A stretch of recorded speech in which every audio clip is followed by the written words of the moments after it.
नमस्कार। जयतु भारती में आप सबका स्वागत है। आज हम हिंदी व्याकरण के अंतर्गत शब्द विचार का अध्ययन करेंगे। शब्द विचार से पहले की वीडियो में हमने वर्ण विचार के विषय में पढ़ा था, वर्णों के विषय में पढ़ा था, वर्णमाला के विषय में पढ़ा था और आज हम शब्द विचार के तहत शब्द की परिभाषा, शब्दों के भेद, उनके उपभेद, शब्द व पद में अंतर, इन सबको उदाहरण सहित पढ़ेंगे और इनका अध्ययन करेंगे। तो सबसे पहले समझते हैं कि शब्द किसे कहते हैं। वर्णों के मेल से बनी हुई सार्थक व स्वतंत्र इकाई को शब्द कहते हैं। अर्थात हम कह सकते हैं कि वर्णों का सार्थक समूह शब्द कहलाता है और उसमें वर्ण दो या दो से अधिक हो सकते हैं। तो इस प्रकार दो या दो से अधिक जो वर्णों का सार्थक समूह होता है उसको शब्द कहा जाता है। उदाहरण से समझते हैं हम इसे कि किस प्रकार से जो वर्णों का समूह है वह सार्थक ही होना चाहिए। हमने यहाँ पर 3 वर्ण लिए हैं, क, म, ल, और इन तीनों को अलग अलग तरह से मिलाकर के समूह बनाने का प्रयास किया है। तो कितने सब शब्द इससे सार्थक बनते हैं और कितने नहीं बन पाते हैं। पहला कमल है। कमल शब्द सार्थक है क्योंकि कमल का फूल होता है, फूल के लिए यह प्रसिद्ध शब्द है। दूसरा हमारा शब्द है कलम। तो लिखने के लिए प्रयुक्त किया जाता है, उसे कलम कहते हैं। लेकिन तीसरा और चौथा दोनों ही जो वर्णों के समूह हैं उनका कोई अर्थ नहीं है, इसलिए उन्हें शब्द नहीं कहा जा सकता। तो इस प्रकार हम कह सकते हैं कि जो हमारा शब्द होता है उसका सार्थक होना अनिवार्य है, अर्थात उसका अर्थ अवश्य होना चाहिए, तभी वह शब्द बनता है। परिभाषा के आधार पर शब्द की 3 विशेषताएं हमने देखी। क्या क्या है ये विशेषताएं? शब्द वर्णों के मेल से बनते हैं। हाँ, वर्णों के मेल से बनते हैं। 2 या 2 से अधिक वर्णों का जो मेल होता है उसी से शब्दों का निर्माण होता है। शब्द स्वतंत्र इकाई होते हैं, ये अपने आप में पूर्ण और स्वतंत्र होते हैं। तीसरा है शब्द सार्थक होते हैं, अर्थात इनका कोई न कोई अर्थ अवश्य होता है। तो अब हम जानेंगे कि शब्दों का वर्गीकरण किन किन आधारों पर किया गया है। तो हिंदी व्याकरण में जो शब्दों का वर्गीकरण अर्थात शब्दों का विभाजन है वह 5 आधारों पर किया गया है। पहला है उत्पत्ति अथवा स्रोत के आधार पर, दूसरा व्युत्पत्ति या रचना या बनावट के आधार पर, तीसरा अर्थ के आधार पर, चौथा प्रयोग के आधार पर और पांचवा व्याकरणिक प्रकार्य के आधार पर। व्याकरणिक प्रकार्य अर्थात व्याकरण की दृष्टि से जो शब्द भेद हैं वह व्याकरणिक प्रकार्य के अंतर्गत आते हैं। तो अब हम इनका अलग अलग अध्ययन करते हैं। सबसे पहला हमारा है उत्पत्ति या स्रोत के आधार पर शब्द भेद। इसके 5 उपभेद हैं: तत्सम, तद्भव, देशज, विदेशी और संकर शब्द। तत्सम शब्द वे होते हैं जो संस्कृत भाषा के शब्द हैं लेकिन हिंदी भाषा में ज्यों के त्यों प्रचलित हैं। जिस प्रकार से वे संस्कृत भाषा में प्रचलित हैं, जो रूप उनका संस्कृत भाषा में है वही रूप उनका हिंदी भाषा में भी प्रचलित है, उन्हें तत्सम शब्द कहते हैं। जैसे यज्ञ, सूर्य, क्षेत्र, ग्राम, स्वर्ण इत्यादि बहुत सारे शब्द हैं। तद्भव शब्द वे होते हैं जो संस्कृत भाषा के शब्दों से विकसित हुए हैं और कुछ रूप परिवर्तित करके हिंदी भाषा में प्रचलित होते हैं। जैसे संस्कृत शब्द है सूर्य और उसका जो परिवर्तित रूप है वह है तद्भव सूरज।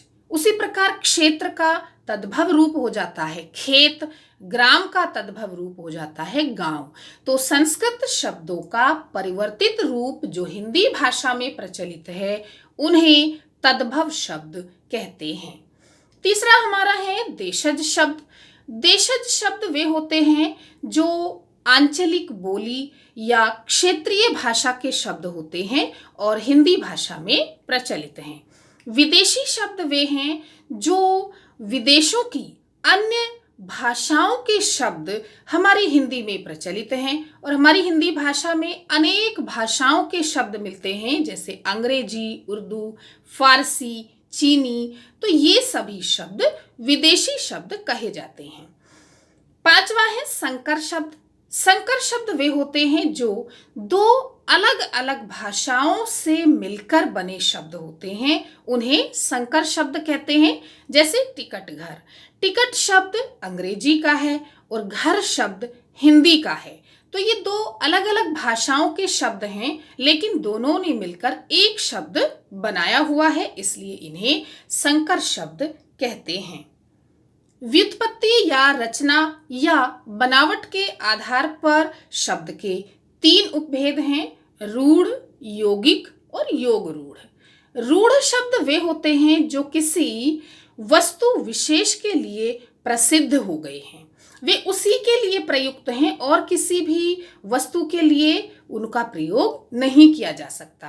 और उन शब्दों को अलग अलग करके भी हम उनका अर्थ नहीं निकाल सकते। जैसे पानी शब्द है, अब इसमें पा और नी को यदि हम अलग करके पढ़ें और उनका अर्थ निकालना चाहें तो कोई अर्थ नहीं होगा, लेकिन दोनों ही जब मिलकर बने हैं तो पानी शब्द का अर्थ होता है। तो रूढ़ शब्द किसी वस्तु विशेष के लिए प्रसिद्ध होते हैं।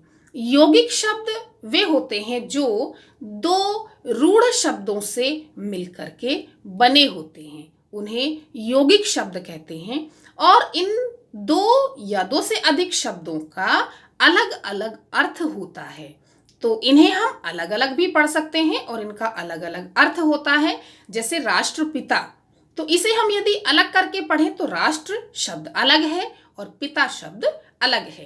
तो इस प्रकार से दो शब्दों के मेल से बने हुए जो शब्द होते हैं उन्हें यौगिक शब्द कहते हैं। तीसरा है योग रूढ़ शब्द। ये रूढ़ होते हैं और यौगिक होते हैं, अर्थात दो शब्दों से मिलकर बने होते हैं लेकिन किसी वस्तु विशेष के लिए प्रसिद्ध होते हैं। जैसे जलज, जल का अर्थ है पानी और ज माने उत्पन्न होने वाला, अर्थात पानी में उत्पन्न होने वाला। अब पानी में तो बहुत सारी चीजें उत्पन्न होती हैं, लेकिन पानी में उत्पन्न होने वाला जो कमल है उस कमल के लिए ही जलज शब्द का प्रयोग किया जाता है। उसके अतिरिक्त और किसी भी जो वस्तु है उसके लिए जलज शब्द का प्रयोग नहीं किया जाता है। तो इस प्रकार से जो योग रूढ़ शब्द हैं वे यौगिक होते हुए भी रूढ़ होते हैं। अर्थ के आधार पर 5 भेद हैं शब्द के: समानार्थक, विपरीतार्थक, एकार्थक, अनेकार्थक और भिन्नार्थक। समानार्थक शब्द कहते हैं समान अर्थ देने वाले, एक जैसा ही अर्थ बताने वाले, इसको पर्यायवाची शब्द भी कहा जाता है। विपरीतार्थक शब्दों को हम विलोम शब्द भी कहते हैं, ये एक दूसरे का उल्टा अर्थ देते हैं। एकार्थक शब्द, जिस शब्द का केवल एक ही अर्थ होता है वह एकार्थक शब्द कहलाता है। अनेकार्थक शब्द वे होते हैं जो एक शब्द अनेक अर्थ प्रकट करता है, उसे अनेकार्थक शब्द कहते हैं। भिन्नार्थक शब्द को श्रुति सम भिन्नार्थक भी कहा जाता है, अर्थात सुनने में तो एक जैसे लगते हैं ये शब्द, लेकिन इनका अर्थ भिन्न होता है, अलग होता है, क्योंकि इनकी जो मात्रा होती है वह भिन्न होती है। तो अलग मात्रा के कारण इनका अर्थ भी अलग होता है। जैसे कुल और कूल, तो कुल छोटे ऊ की मात्रा है, इसका अर्थ है वंश, और कूल बड़े ऊ की मात्रा है तो इसका अर्थ है नदी का किनारा।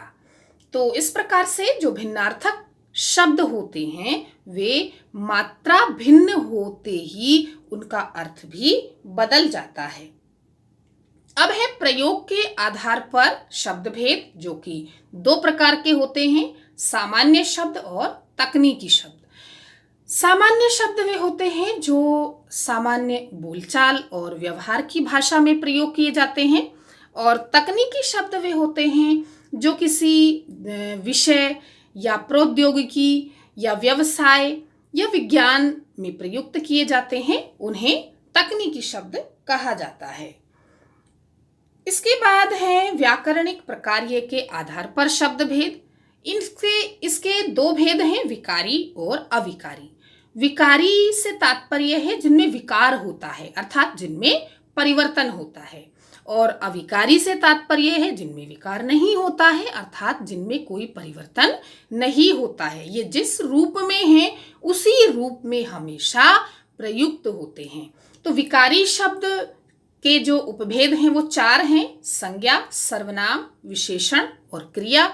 और अविकारी जो भेद हैं व्याकरणिक प्रकार्य के आधार पर, उसके भी चार भेद हैं, क्रिया विशेषण, संबंध बोधक, समुच्चय बोधक और विस्मयादि बोधक। तो इस प्रकार हमने यहाँ तक जो हमारे शब्द हैं उसकी परिभाषा और शब्दों के जो भेद हैं उनके विषय में जाना है। अब हमें एक बात इसमें और जाननी है कि शब्द और पद क्या होता है और इनमें अंतर क्या होता है। शब्द वर्णों का सार्थक समूह है, पद भी वर्णों का सार्थक समूह है। तो इस प्रकार यदि हम कहें कि ये दोनों ही शब्द और पद एक सिक्के के दो पहलू हैं, लेकिन प्रयोग के आधार पर इनका नाम बदल जाता है। जब तक कोई शब्द, अर्थात हम ऐसे भी कह सकते हैं कि जो वर्णों का सार्थक समूह है वह शब्द बनता है, तो जब तक वह वर्णों का सार्थक समूह किसी शब्दकोश का हिस्सा होता है, किसी शब्दकोश में रहता है, तब तक वह शब्द होता है। वह स्वतंत्र होता है, वह पूर्ण होता है, वह सार्थक होता है, तब वह शब्द है। जैसे राम, कल, जाना। तो जितने भी शब्द हैं जब तक वे शब्दकोश का हिस्सा हैं तब तक शब्द कहे जाते हैं, लेकिन जैसे ही उन शब्दों का प्रयोग वाक्य में किया जाता है वैसे ही उन्हें पद कहा जाने लगता है। पद कब बन जाते हैं शब्द? जब वे किसी वाक्य में प्रयुक्त हो जाते हैं, और जैसे ही वे वाक्य में प्रयुक्त होते हैं वैसे ही उनका अपना एक परिचय होता है, अपनी एक पहचान होती है, जिसे हम पद परिचय के नाम से जानते हैं। जैसे उदाहरण से इसे समझते हैं, राम कल विद्यालय जाएगा। इसमें जो राम शब्द है वह शब्द नहीं बल्कि पद है। हालांकि हम शब्द ही पढ़ते हैं कि वह शब्द है, लेकिन अब इसकी पद संज्ञा हो गई है। अब यह एक पद है और इसका अपना एक परिचय है। क्यों? क्योंकि इसका वाक्य में एक निश्चित स्थान है और यह जिस स्थान पर है उसी के आधार पर इसका परिचय है। तो जो राम है वह संज्ञा है, पुल्लिंग है, एक वचन है, कर्ता कारक है, और जो जाएगा क्रिया है उसका कर्ता है। तो इस प्रकार से शब्द और पद में केवल यही अंतर होता है कि जब तक शब्द शब्दकोश में होते हैं तब तक वे स्वतंत्र होते हैं और शब्द कहे जाते हैं। जब उनका प्रयोग वाक्य में किया जाता है तब वे पद कहलाते हैं। तो इस प्रकार से हमने शब्द और पद में अंतर समझा है। आज की इस वीडियो में हमने जाना कि शब्द क्या है, शब्द भेद किस किस आधार पर होते हैं, कौन कौन से शब्द भेद हैं, और शब्द व पद में क्या अंतर है। अगली वीडियो में हम जो हमारा वाक्य है उस पर चर्चा करेंगे। इसीलिए मैंने यहाँ पर शब्द और पद में अंतर स्पष्ट किया है, क्योंकि वाक्य में पद का प्रयोग होता है न कि शब्द का। तो आने वाली वीडियो, जो अगली वीडियो हम लेकर आएंगे, उसमें वाक्य विचार पर चर्चा करेंगे।